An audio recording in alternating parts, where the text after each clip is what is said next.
Opini, 4 alasan aksi Ryokugyu One Piece di Wano terasa bodoh.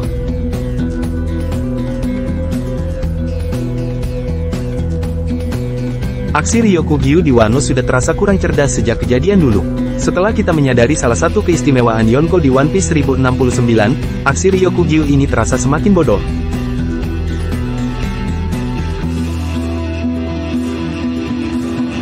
Satu, Ryokugyu mewaspadai Kaido, tapi dia mau menyerang Luffy yang menjatuhkan Kaido.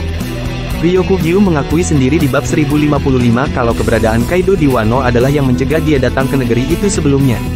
Meski begitu, dia justru berencana melawan Luffy, pria yang menjatuhkan Kaido. Ini seharusnya bukan perkara Ryokugyu tidak tahu apa yang terjadi. Dia sudah tahu Kaido kalah, karenanya dia berani ke Wano. Dia juga sudah memegang poster bounty baru Luffy di bab 1053. Ryokugyu ini antara meremehkan kekuatan Luffy, atau mungkin mencoba mengalahkan Luffy saat Luffy masih dalam penyembuhan.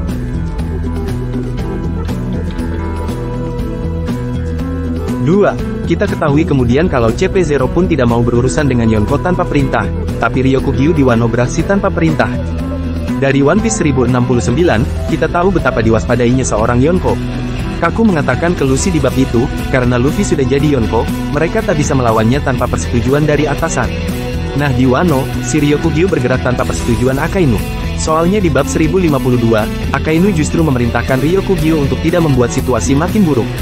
Jika Akainu yang agresif pun memerintahkan Ryokugyu untuk jangan bikin masalah, mungkin harusnya Ryokugyu mendengarkan. Stasi di bab 1069 mengatakan kalau membuat masalah dengan kru Yonko bisa memicu perang. Mungkin itu yang dikhawatirkan Akainu. Bukannya Luffy hanya bergerak dengan kru topi jerami? Memang. Tapi, surat kabar di bab 1058 mengatakan Luffy adalah pemimpin armada 5.600 orang, jadi armada besar topi jerami memang diketahui publik, dan sosok seperti Akainu atau CP0 mungkin mewaspadai itu. 3. Dia ingin membuat Akainu bangga, tapi Akainu tidak akan menyukai aksi Ryokugyu kecuali dia berhasil. Kalau kita lihat ucapan Ryokugyu di bab 1053, dia sepertinya berharap akan dapat pujian dari Akainu jika dia sukses membawa kepala Luffy. Lucu juga sih, dia mengidolakan Akainu tapi justru melanggar perintah hanya dengan harapan untuk dapat pujian. Masalahnya, kalau Ryokugyu gagal, dia bisa jadi justru akan diomeli. Konflik dengan topi jerami, yang sudah jadi kelompok Yonko, hanya berpotensi memicu perseteruan yang lebih besar, dan itu bisa jadi hanya akan membuat Akainu semakin pusing. Apakah ada kemungkinan Ryokugyu berhasil? Mungkin ada, jika dia dibantu oleh Angkatan Laut.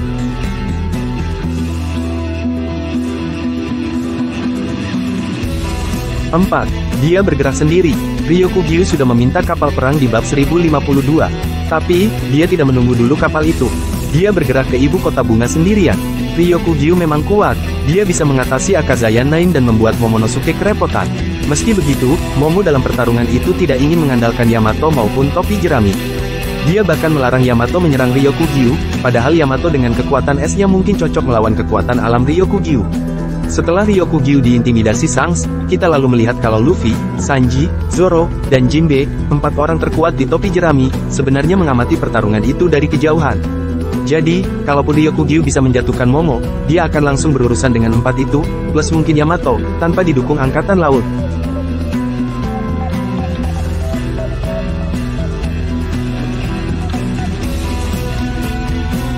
Nah, itu opini saya, soal alasan aksi Ryokugyu One Piece di Wano terasa bodoh.